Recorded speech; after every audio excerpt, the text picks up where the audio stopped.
remember these guys from last year with the flying car. Well, guess what? They've got a brand new one, and this one is ready to go. We're going to have a look at it right now. You were here last year with our concept car. This year we bring an almost production model. Let's check it out. This is the driver's side, as we call. So easy opening. Everything is just minimal for lightweight purposes. Please get on board.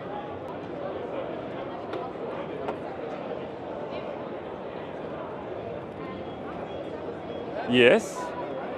Yeah, the size is all right. This is a flying vehicle, so it's pretty compact.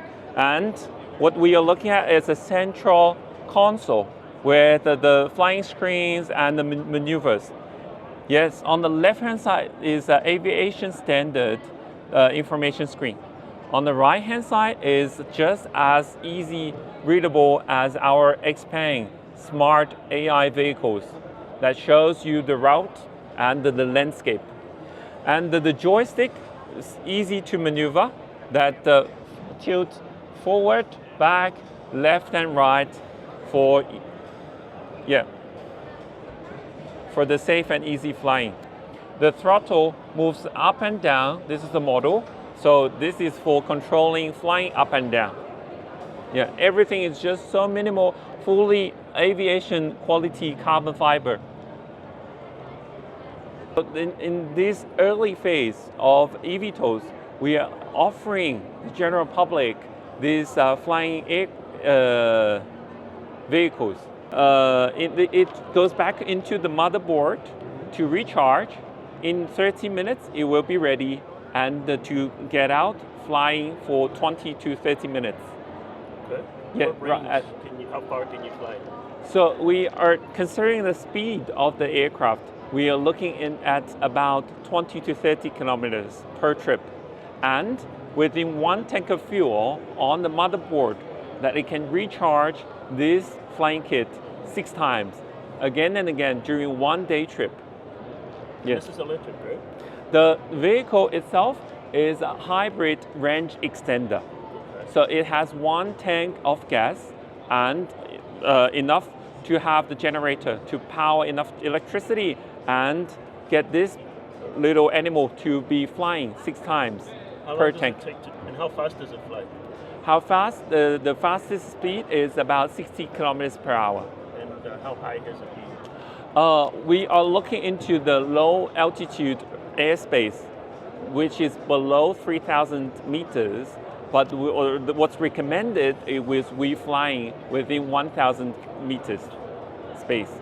Still very high. Yes, far enough for just the normal recreational use at this stage. So as you can see, the height of the landing gear, how it folds and into a compact module, and the height of the flying kit, everything just makes perfect sense. That the reason why is it needs to be as high as a car and be able to be transported onwards, on and off. And check out this interesting chessboard graphics on the back. This is for the car camera to pick up the signal of the flying kit and drives itself to calibrate to the flying kit. Because this one doesn't move easily. Think about your helicopter.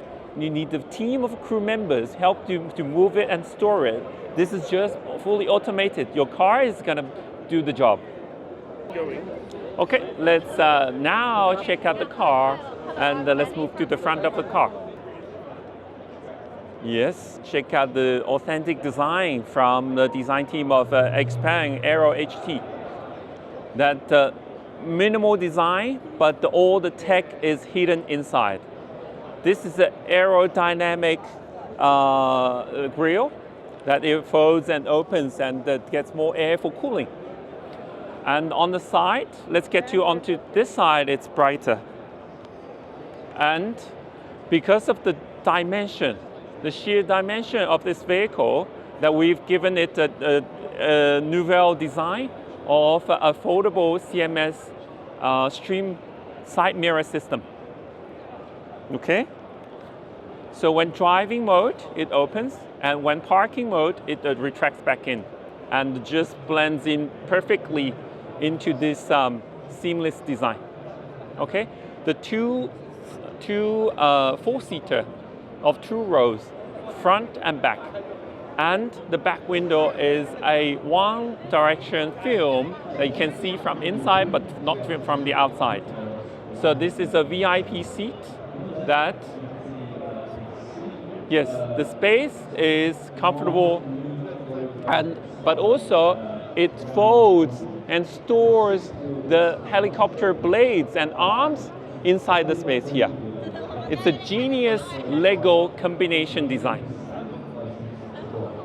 Okay, let's move to the rear. Yes, the 6-wheeler.